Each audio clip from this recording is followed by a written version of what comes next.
And good afternoon and welcome everybody. We're here for another fun episode of Photoshop Parties. And guess what? We're not doing Photoshop today. We're doing Lightroom. And before we get started with Lightroom, I do have one quick announcement for those that like to do Photoshop classes. We have a Photoshop class coming up with the Professional Photographers of California, Sunday, September 21st, 9 to 1 Pacific time. For all you other people, you have to figure it out for yourself. It'll be 10 to 2 for me because I'm Mountain Time. $49 for premium members, $59 for PPC members, and non-members are $79. This is going to be not a hands-on class, but 4 hours of intellectual lecture from the professor of Photoshop. Actually, no, he's not the professor. He's just somebody that rambles on about a lot of stuff. Um, but you get 4 hours of instruction, and there's going to be a lot of new stuff in there as well. So if you're interested and you want to see what's going on, go to ppconline.com and you can see the kind of the outline of the class where we plan on going. We'll also take questions and comments, and as long as they're clean comments. Um, but we will open it up to questions, so we'll be happy to answer those for you. Sunday, September 21st, 9 to 1 Pacific time, and hope to see you there. Let me stop sharing. And that means today we have our Lightroom guru speaking for us, which makes it nice because I don't have to do anything today. I just have to sit there and listen. We have Kimberly Olker from Sacramento. Actually, it's You Rockland. almost, yeah, I was gonna say Rockland. you almost had it. I almost Rockland, I almost said Roseville for some reason. very, very close, but Very close, but Rockland. it's not. It's Rockland, California. Um, she's recuperating from a party at her house over the weekend for the Sacramento group. So bear with her as she goes on. And I'm just going to turn it over to you and let you go. Okay, well, thank you. I love to be the guest person here, and even though I love to listen to you speak about Photoshop, always happy to talk about Lightroom for everyone. Um, I guess first I will just ask, and I'm interruptible during my presentations, but uh, is there anybody who's completely new to Lightroom? I'm gonna guess not. And Mikey, you don't count. Um, anybody completely new? Because I I've don't never want to. used it. You've never used it, Sandra? Never used it. No. Oh my gosh, you can come over for a private all day. That if you care. Um, but okay, well, it often goes really well in partnership with Photoshop, and for not using it, you will recognize a lot of it because the engine from Camera Raw is the same shared engine with Lightroom. But I've used to use Lightroom more for managing, bringing in tons of photos and being able to populate like some changes from one to the rest of them. Um, and in the beginning, it wasn't really great for doing a lot of retouching and editing. I would take anything I wanted to do more than basic changes into Photoshop as well. I'd say over the last few years, it has significantly changed where outside of my image competition images, I don't take a lot into Photoshop from from my work. Like if I'm photographing a bar mitzvah, I might uh, take images if I'm combining two images. Somebody shut their eyes in one portrait, but everybody else looks better in that one than the next image. So that kind of stuff I will go off to Photoshop, but Lightroom has just become more and more powerful and what it allows you to do. There's been just tons of releases. I have slides going back the last 6 years of all the changes. Not going to go over that. I'm not even going to go through my slide deck with you guys. I just screenshot three of them so I can add it in with images. So let me share my main screen and move the bar forward. Come on, bar. Can I move you to the other screen? Yes. All right. You should be seeing my Lightroom side inside of Lightroom. Yes? masking and more. Yes. Yes, thank you. And I'm moving your guys' faces to my second monitor so I can see it a little. Okay. I do anything from 1 hour Zooms to full, 2-day workshops on this if anybody ever needs, and or mentoring to, like Michael does with Photoshop. People call me all the time just for how do you do this, or Lightroom's not working, though it might be a user error, which oftentimes it is, but not always. Um, just like any software, it has breakdowns sometimes. So I'll just go through a couple the latest changes like this year. So Lightroom allows for masking, that really makes a difference with your editing. And I find they added a whole landscape feature now where it will, using the AI. It used to, just in the last few years, they added like um, a mask for subject, and it would determine the subject or background. Well, now you can get all the way to the point of landscape features where it's looking for sky, mountains, architecture, vegetation, artificial ground, natural ground, and it determines what's there and then offers you the chance to do all of these together in one mask or separate masks. Um, and that was the most major thing from April's release. I do say if you're ever wondering what's the latest changes, my recommendation to Google search is just put in Adobe Lightroom Classic Update. Search on those words and look for whatever comes back that's actually from Adobe, which here I'll pull up. Okay, that's the site inside of Adobe where it takes you to what's in the latest release. And each of the things that it'll tell you what's in the latest release, you can click to go further and watch videos and demonstrations. There's lots of good information Adobe has out here for that. So the latest release, they added a lot of improvements to removal features, people removal and reflections removal. They always say performance enhancements, tethering improvements added for cameras. That happens every release. They also, though, added an AI status icon, allowing you to update all your AI edits using that little icon button. Um, it also depends if you use your own shortcuts, because Control Alt U is the same thing as going over there. There, it's a update all AI. Um, just like with any um, shortcuts, if you are up in the menus, whatever you see on the right hand side are the shortcuts. So if I'm down, like, you know, toggle zoom view is Z. Uh, you know, survey, going into survey mode, N. So it's telling you the shortcuts if you ever forget. Um, in any of your menus. So, um, so let's go in library right now for Sandra. You've got library mode, develop mode. There are other modes. I don't show them up here. I customize this, so I only see what I care about. You can actually, whoops, right click on those words up there and choose which things you want to use. If you're not using slideshow, map, book, you don't need to see them. You can show them all. You can unclick them one at a time. Unfortunately, not more than one at a time to get rid of them. You can also like come over here to the other side where your name is, and you can edit your identity plate.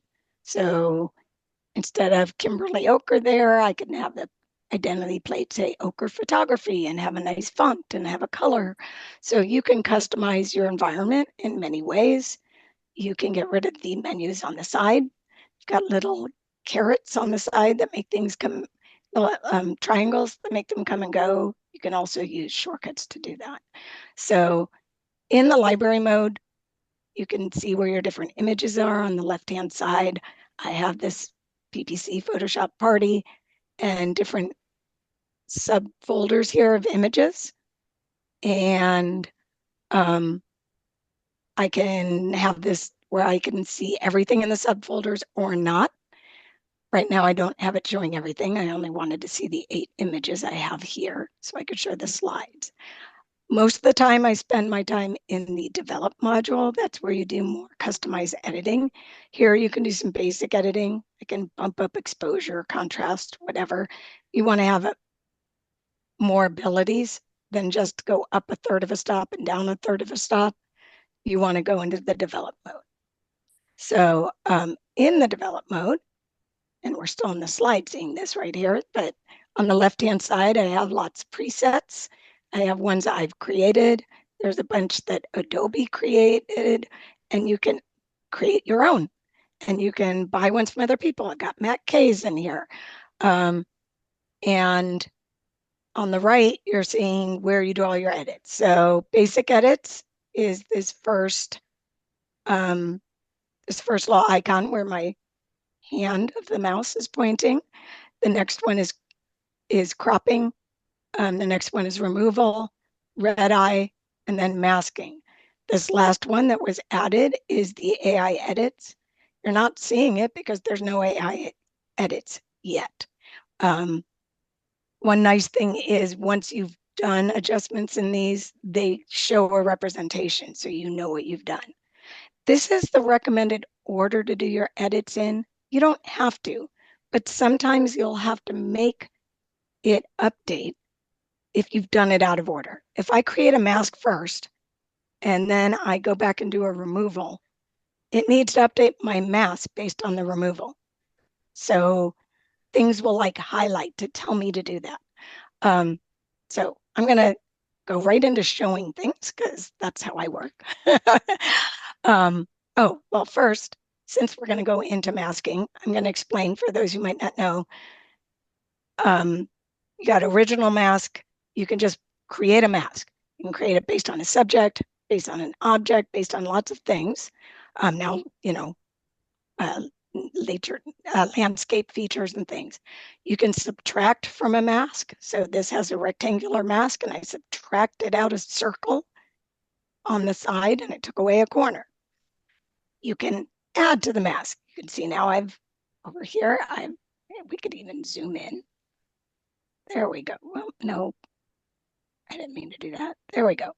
Add to the mask and um, add a circle to the rectangle. One of the things that made a huge difference for me a couple of years ago when they came out with it, and some people it's too mathematical, but I'm a math nerd, is intersect. Intersect to me is huge because I started with a rectangle mask and then I have a circle mask. And this is what's in both. Think like a Venn diagram. When you have the two circles, what's shared on both of them is intersect. Some people explain it as subtracting the inverse. That gets confusing. But when you started with an original rectangle and you can subtract the circle, you can add the circle, or you can intersect. That's what's in both, in the rectangle and in the circle. So for me, I'll give you an example of where I find this most beneficial. So I'm going to bring up just a basic portrait. No edits on this. I'll go into the develop mode. Um, in this first section is where I can do my basic adjustments. If I wanted to adjust shadows, exposure, vibrance, the white balance, any of that. You have multiple category or sections going on, open and close them. You can also, depending on what your preference is, set it up. If I right click, solo mode or not solo mode. Solo mode is if you open one of these and you really want all the rest to close when you're on it, like solo, only one will be opened. So if I was in solo mode, this basic edit would close down if I went to tonal curve. I kind of like to keep basic open, oftentimes keep detail open, maybe effects. and be able to scroll and see all three of them. So I don't do solo mode, but some people prefer just one thing at a time. So this is one of those, I'm not going to tell you how to do it. You have to figure out what works out best for you. Um, the next area is cropping, um, the removal, the red eye, and we're going to go to masking. So I can mask based on subject. AI is going to figure that out. Sky, there is none here, so AI will say, no, thank you. I can't find anything. Background is usually the inverse of the subject. But sometimes, and this is one of those images, sometimes it doesn't do well because it doesn't know, is the chair part of the background or the chair part of the subject? This is when you might need to add, subtract, intersect. Like, thankfully, you have all these options. Um, so those are AI ones there on top, like the basics. But we also now have landscape, objects, and sometimes objects even works for people. A person is an object.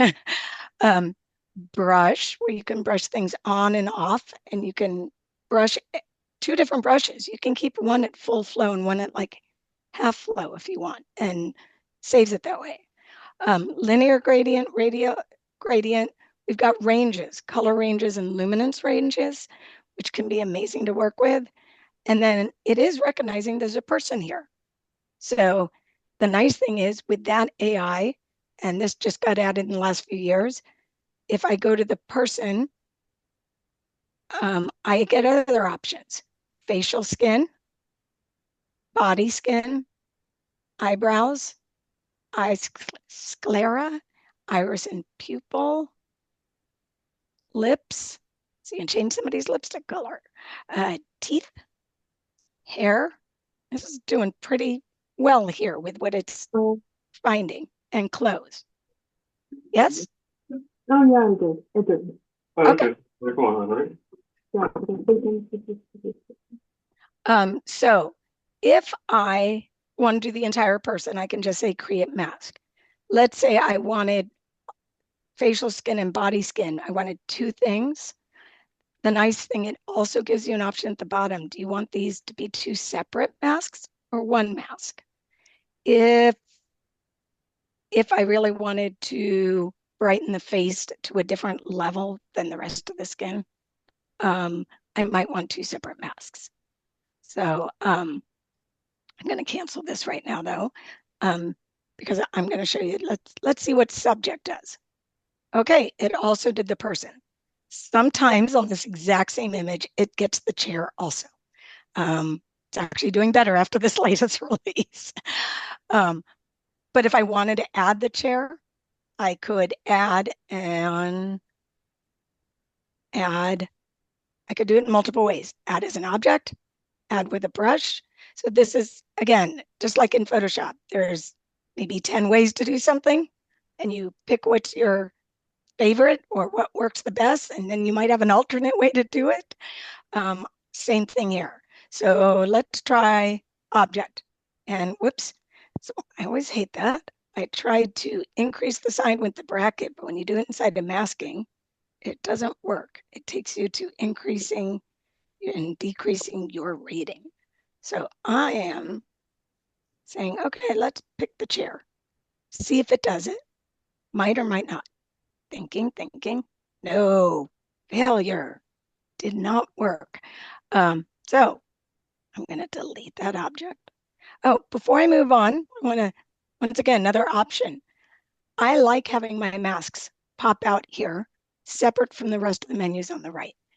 If it's in the way of what I'm trying to edit, it does have these little arrows at the top. I can have the mini version of it and come out to a max version. If I don't want it overlaying on the image, I can actually pick it up at the top of the bar and drop it on the side on my menu. You see a blue line show up, and now it's over here. I can even, I could expand it or shrink it, but it's over with the rest of my adjustments. I actually like my masks coming out here, but that is, it makes a big difference. If I'm on my laptop, sometimes it works better for me because I don't have as much real estate I'm looking at to move it off into the menu. So here's where intersect. We could add the chair. We tried as an object, it didn't work. We'll try another way. We'll try brush.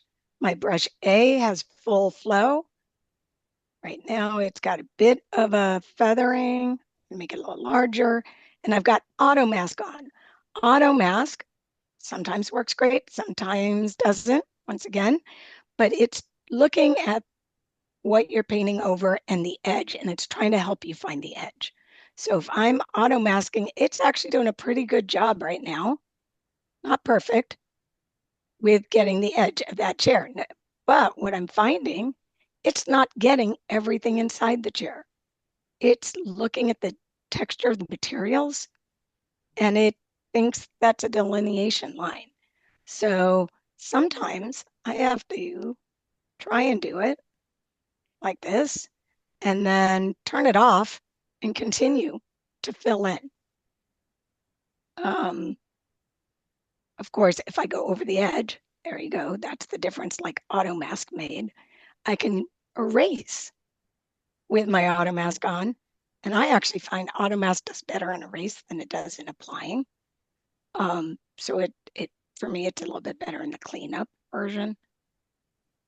Now keep in mind, a lot of times object selection and masking and stuff does a lot better. I purposely picked this picture because it breaks Lightroom a lot. So that did pretty good. I can turn off and on my overlay. By the way, your overlay might be red. I change mine. Sometimes more often do I have red in my image than magenta.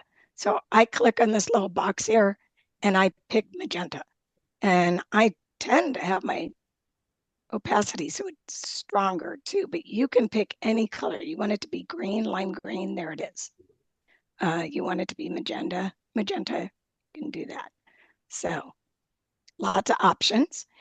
You can also, if you click on the three dots, it doesn't even have to be a color. You can do, a color overlay on black and white where it's showing a color, but it makes everything else black and white so it stands out more. Image on black and white. So what's not masked as black and white, what's masked as color. But it's hard to tell the edges then sometimes. So I like the color overlay, but once again, whichever works for you. So we now have her and the chair. Not that I necessarily want to edit the chair, but for example purposes. But what if I do want to maybe brighten this, but not all of it. I want some fall off. That's where I will do intersect. Come up to these three dots, which, okay, I should, for those people who maybe don't use Lightroom a lot or newer to it, you've got your little icons here. If I hover over, that is showing me the mask for the entire mask. And I can rename this if I double click, girl and chair, and whatever makes sense to me. When I click on it, it shows me like the layers essentially that are inside of this mask. And as I hover over each of them, you can see my subject and you can see the brush. You can see I put the brush over her, but it didn't matter because she was already chosen. But you can see it in pieces and you can see it together when you hover over those. I am going to now do an intersect. Let's say I want this level of brightness on her face, but I want it to like fall off as we go further down in the image. There's a couple options I would think. You can intersect with any mask that you could have chosen in the beginning. I could intersect with people and it would just select her out of the chair again. Kind of, I could have just chosen her in the first place in that, for that objective. But what I tend to do is radial or linear. So I'm going to show you radial first. I should have on, I thought I had on overlays while I was doing that. Okay. So this is the radial, and with feathering and without it, I could have it so the entire, whatever adjustments I'm doing are being 100% what's in that inner circle.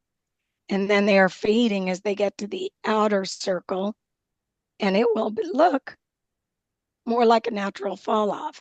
So if I click the eye to turn off that, you can see here's before, especially at the chair and her pants, and after. So the radial for me, subject with radial is how I do a lot of brightening people in images, because I don't want it to have a cut out look. But if it's naturally falling off, it's not just somebody super bright and doesn't match the background, or it looks like it was totally fake. So the other option besides the radial, and that gets used often, let me delete that.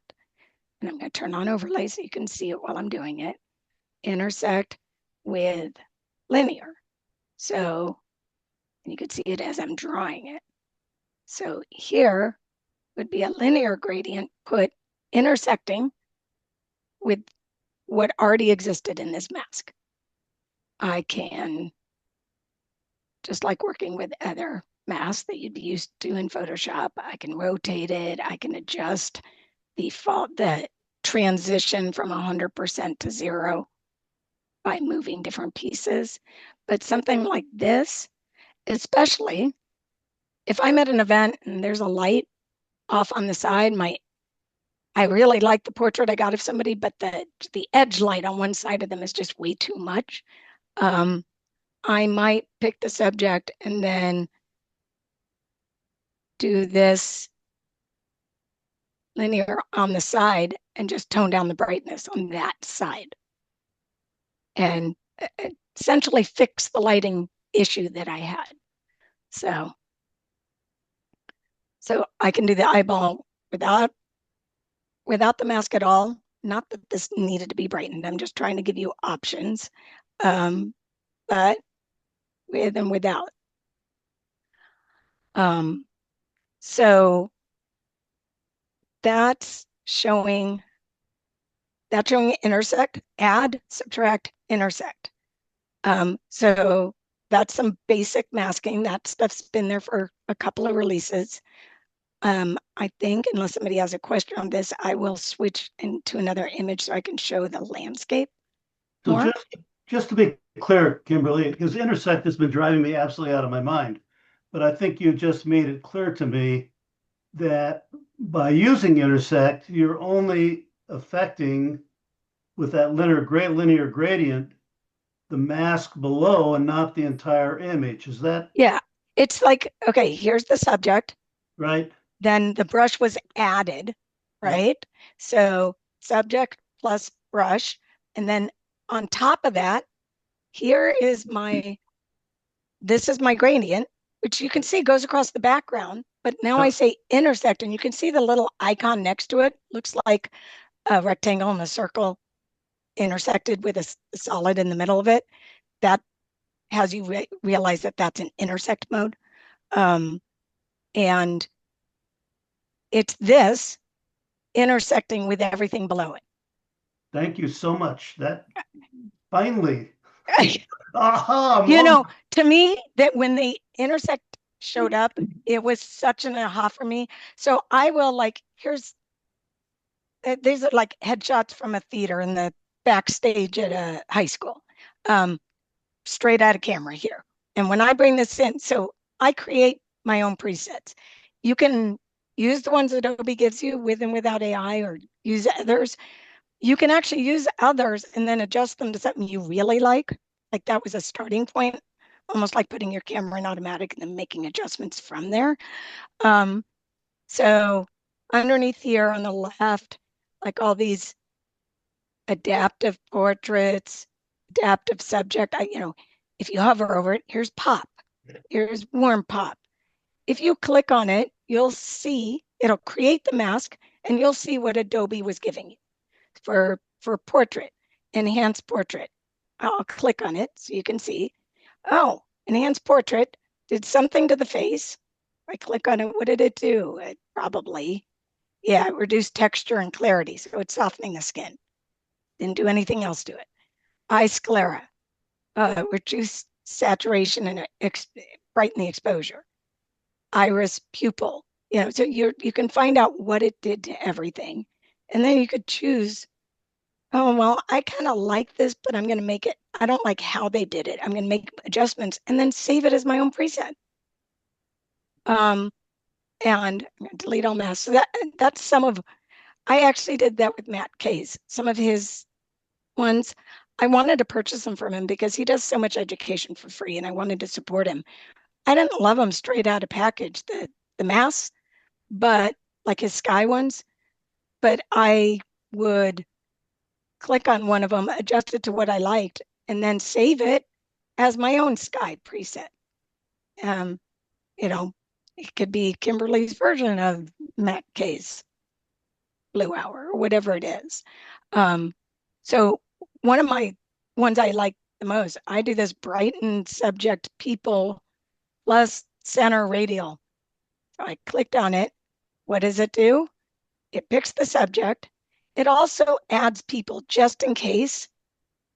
Sometimes subjects forgets, like gets one person and not the other. So I realized that. So I make sure that it does the subject plus people, and then it does a radial gradient. Once I click on it, I can come here and do an adjustment and say, yeah, I want a little more fall off on her. And now there's an amount slider in the top. You can make it be 125%, 26% of this adjustment. Or I can go in and just bump up the exposure, drop the highlights a little. If this was now, this is different than what I created before. I want to save this as a new preset. I could change the name of it and just say, PPC Party subject. Okay.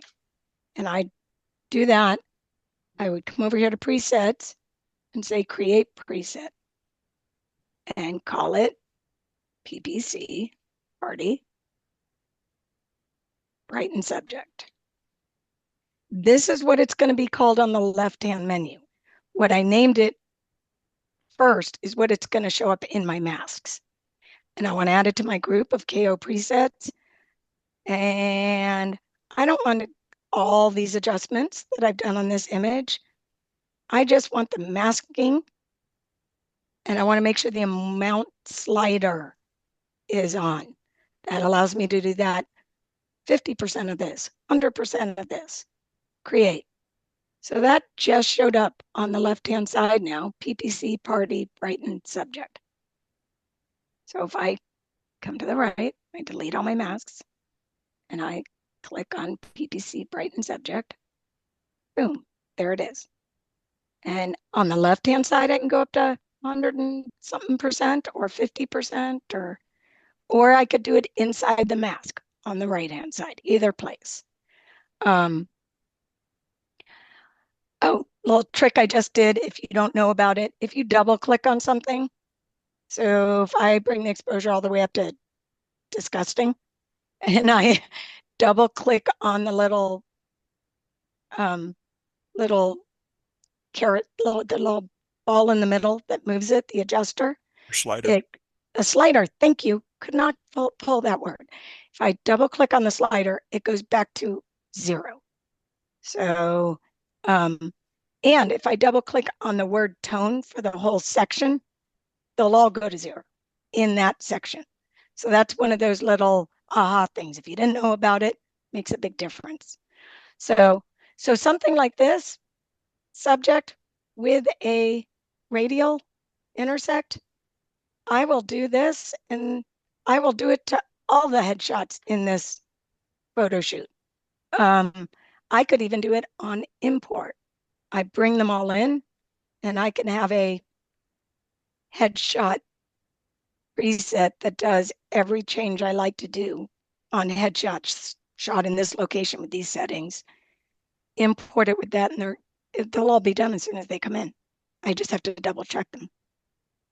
So, so I'm glad that was an aha for you. The intersect was an aha for me. And for me, the biggest part was when I could see the drawing of it, like I did here with the linear. You see what's happening as I'm drawing it. You see the linear is only going inside of the area that was already there. Get rid of that now that I've showed it for demonstration. So you could have some fun other presets. I've created like what I wish I had a background light on this. Oh, oh, glow behind subject. And oh, it's not really showing. Let me turn it up. Oh, it's because of where it is, where she was. Glow behind subject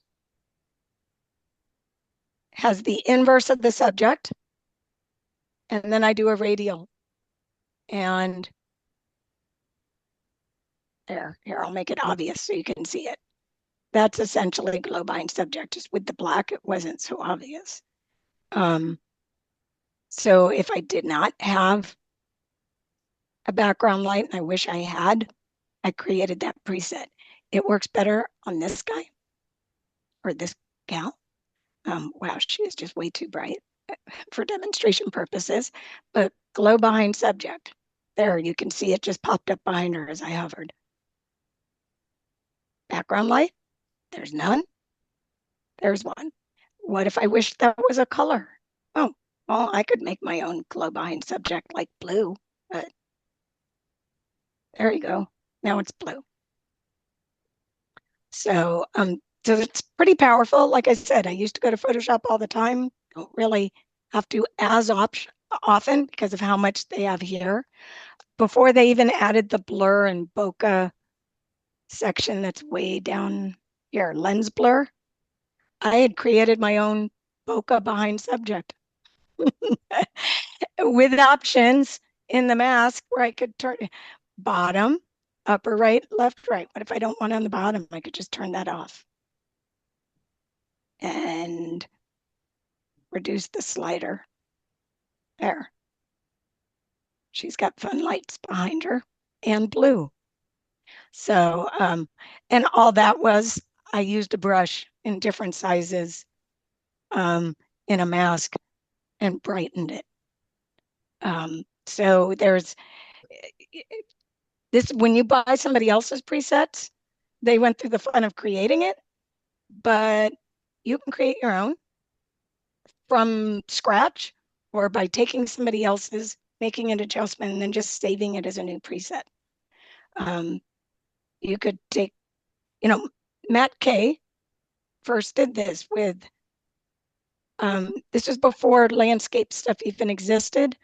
Now he's got a new set because there's the landscape option. So I want to show you the landscape ones. Let me go back to the library, move over to some nature because that's one of the most recent ones. I'm going to show you this one. This is already done, but I'll reset it because I took advantage of two new things in this: the landscape masking and the new removals, remove distracting people. So they added remove distracting people like that shouldn't have been there, people walking through.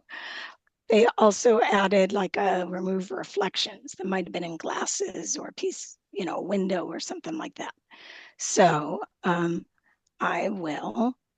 this was in Iceland, and I'm going to reset.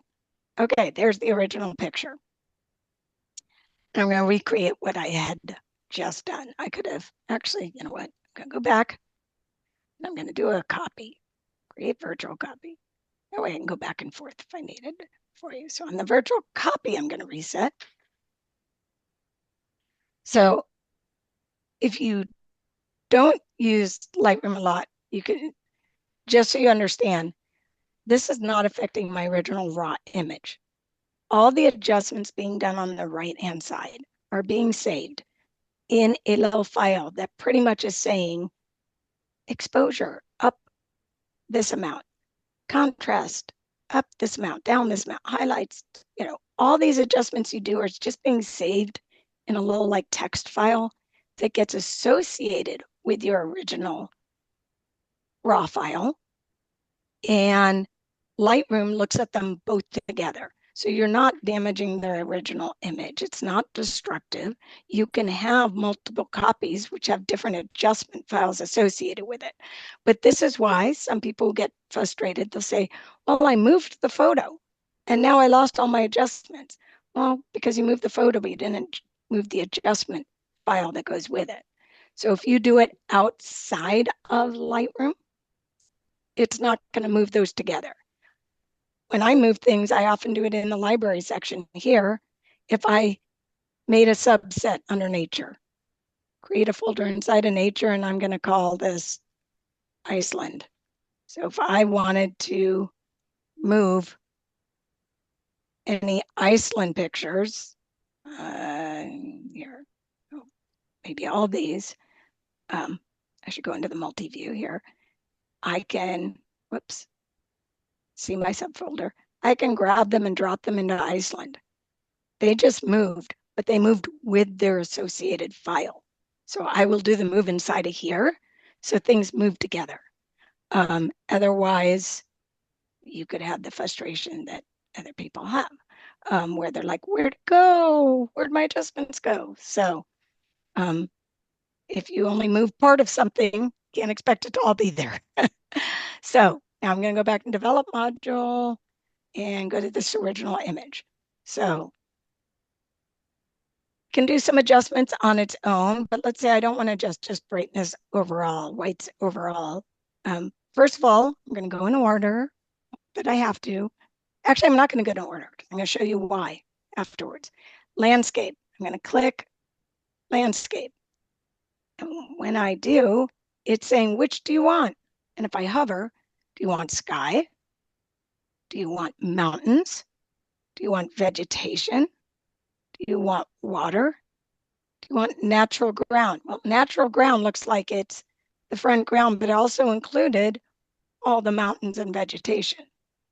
So, and even accidentally a little bit in the water.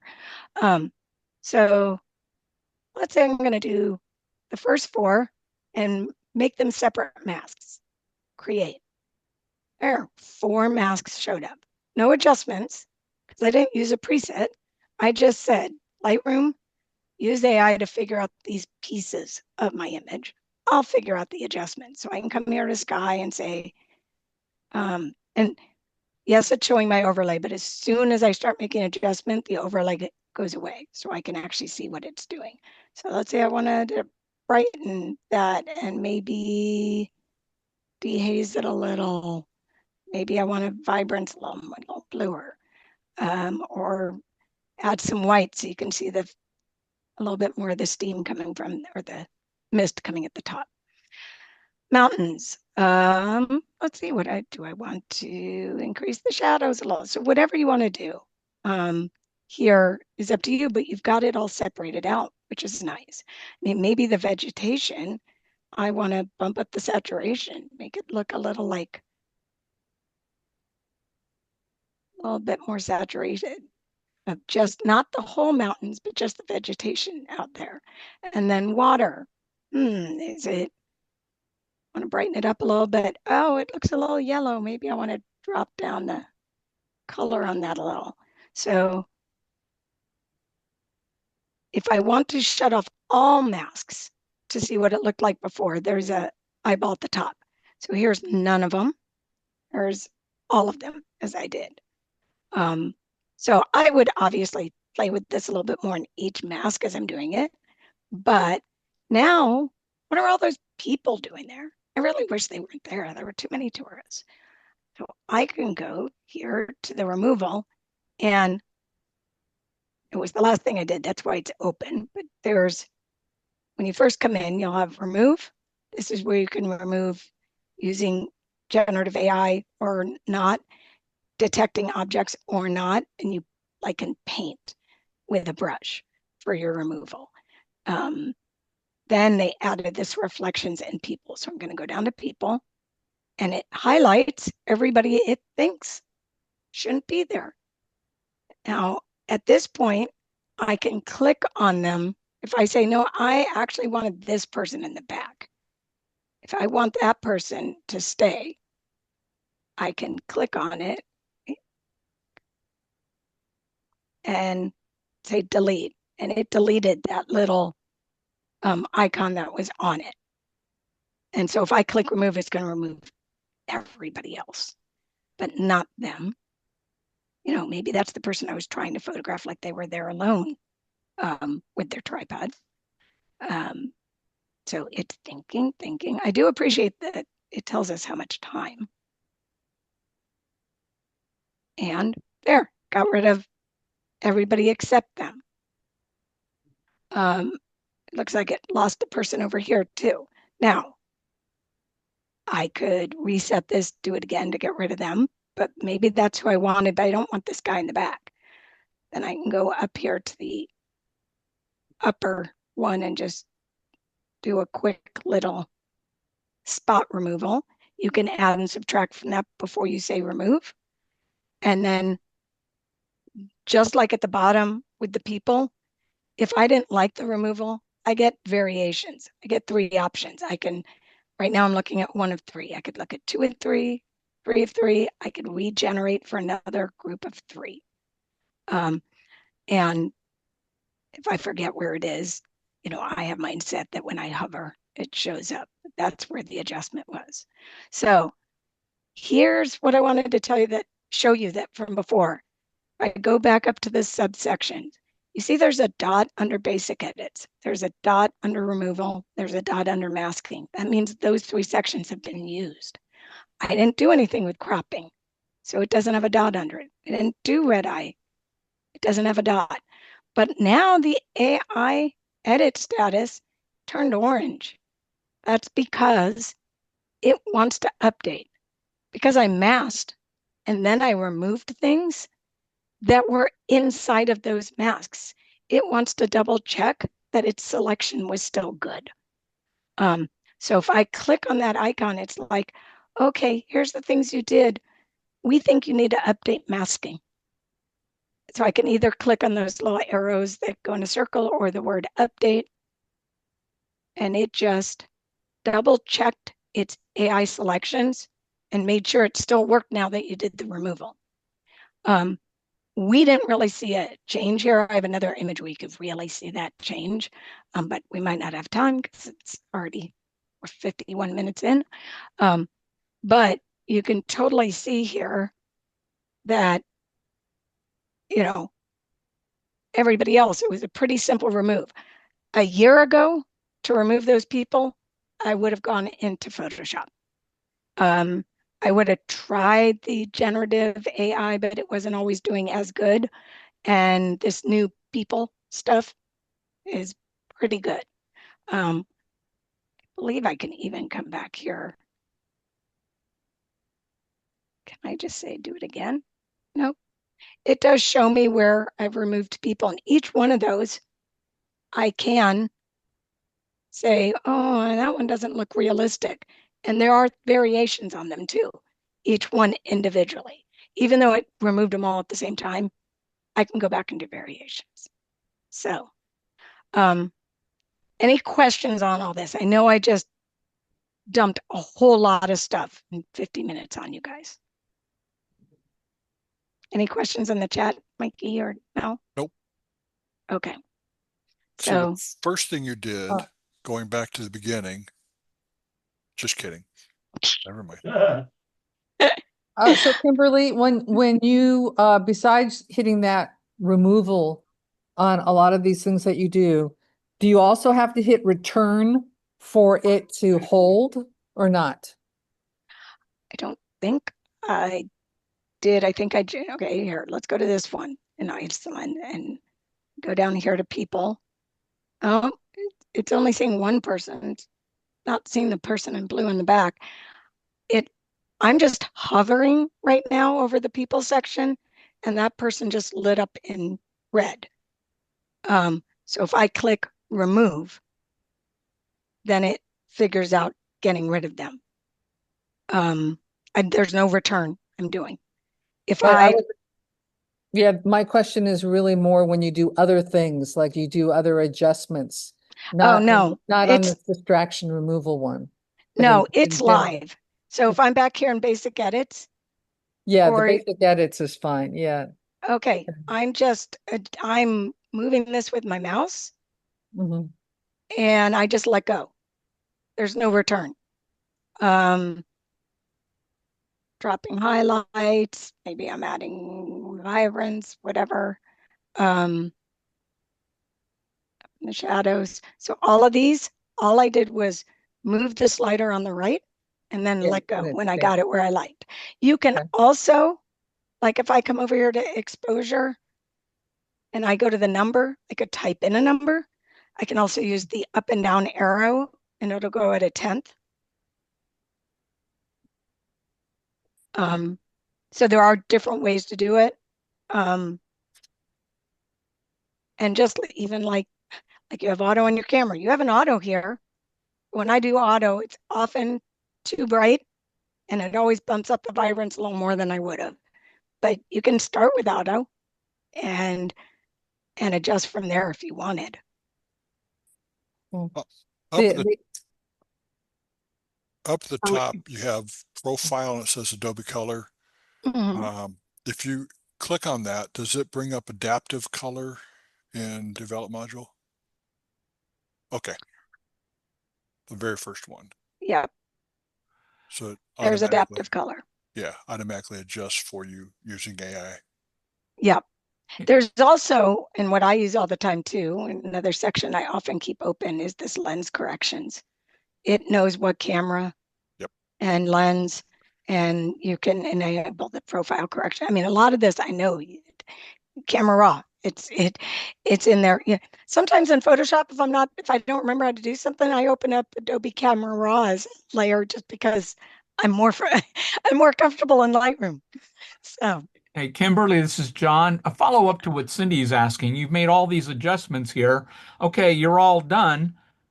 And I guess at this point, I'd want to hit the return button and lock it all in. How do I get this into Photoshop or uh, if I'm just okay, completed? because right now you're right. These adjustments, you're seeing them, but that's because Lightroom is looking at your raw plus your adjustment file and putting them together. Like that's Right. the So behind the scenes. what do I do with this now that I've done it all here in Develop?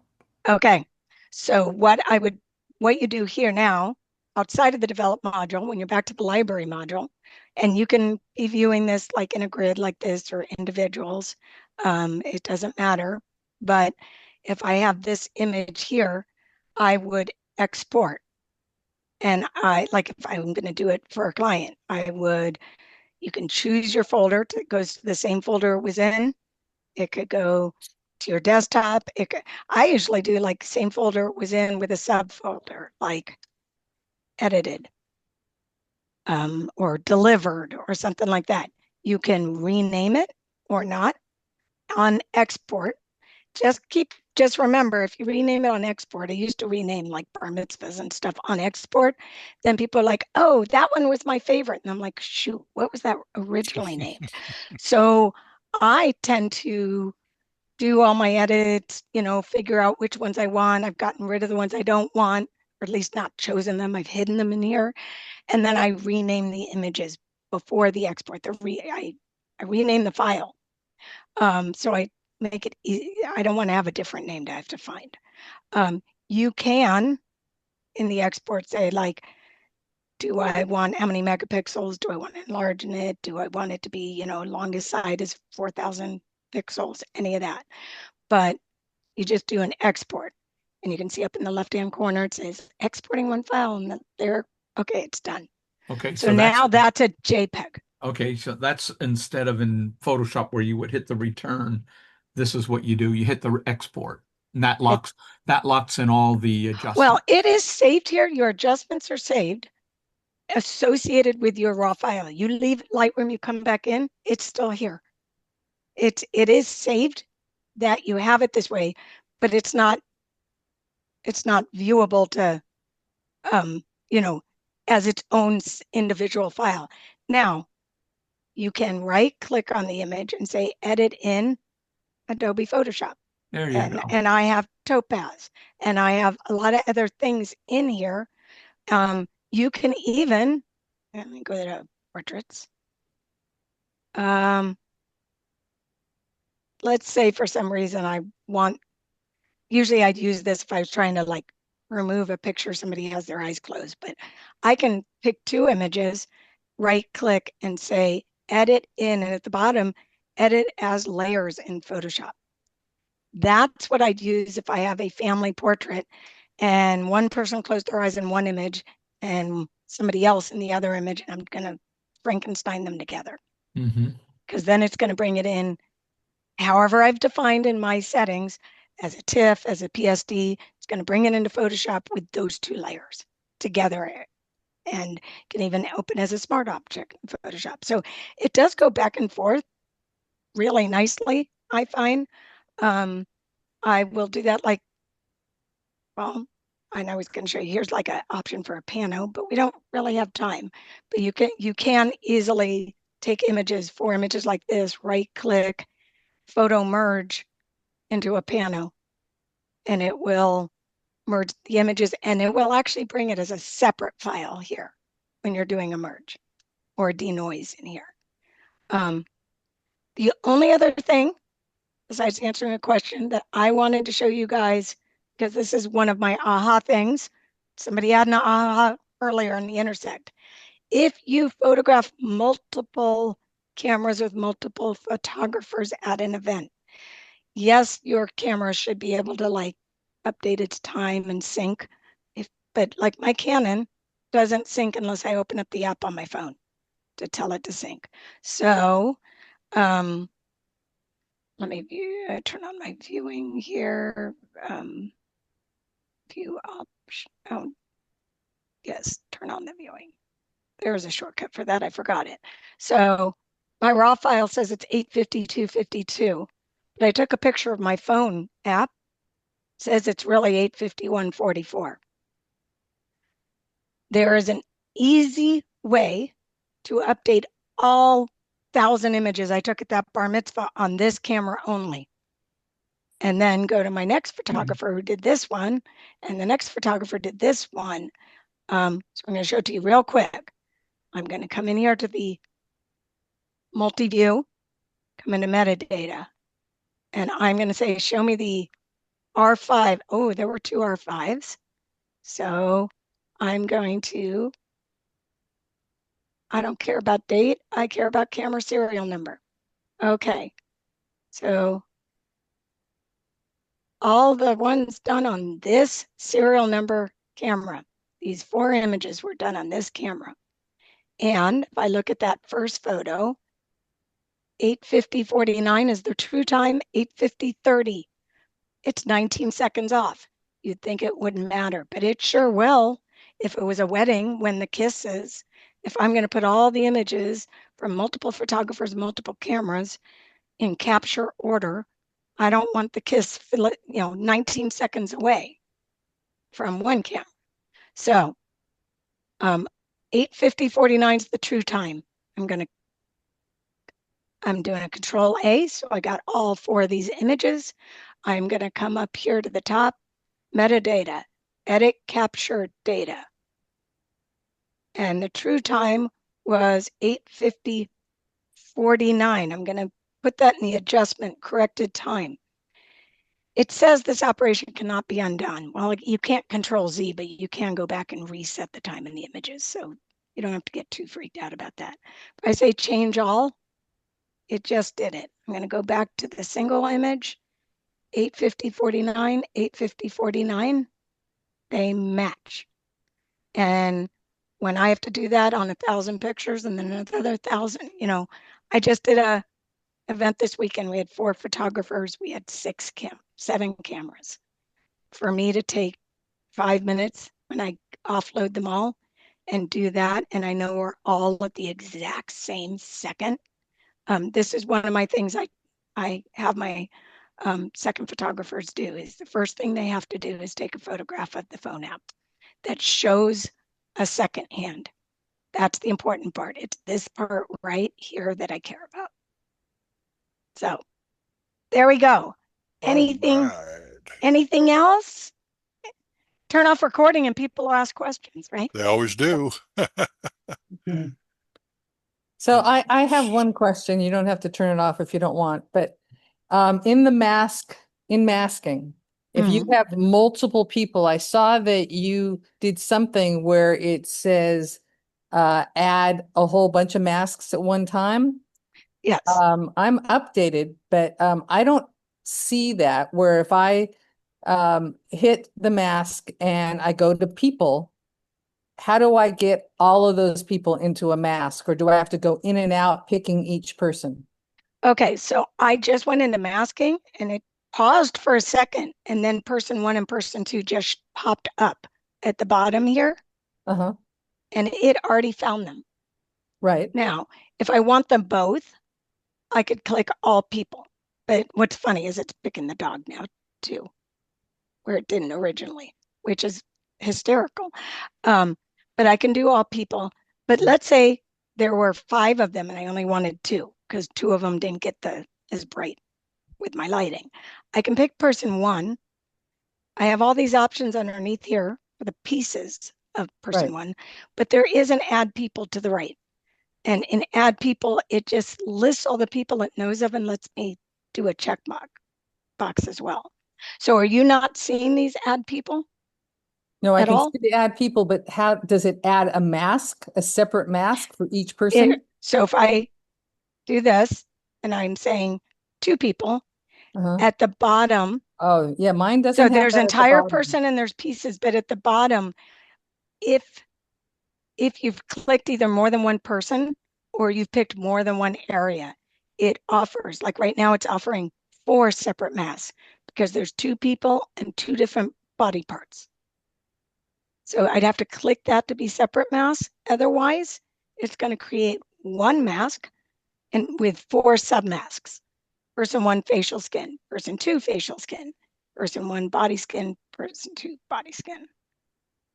Okay, when I add those people, then I hit continue, and then then it says now create 3 separate masks, and then I just hit create mask, and it will Yeah. do that. Right. Yep. And that you've had that checkbox of whether they go into separate masks or together in one mask. Okay. Yeah.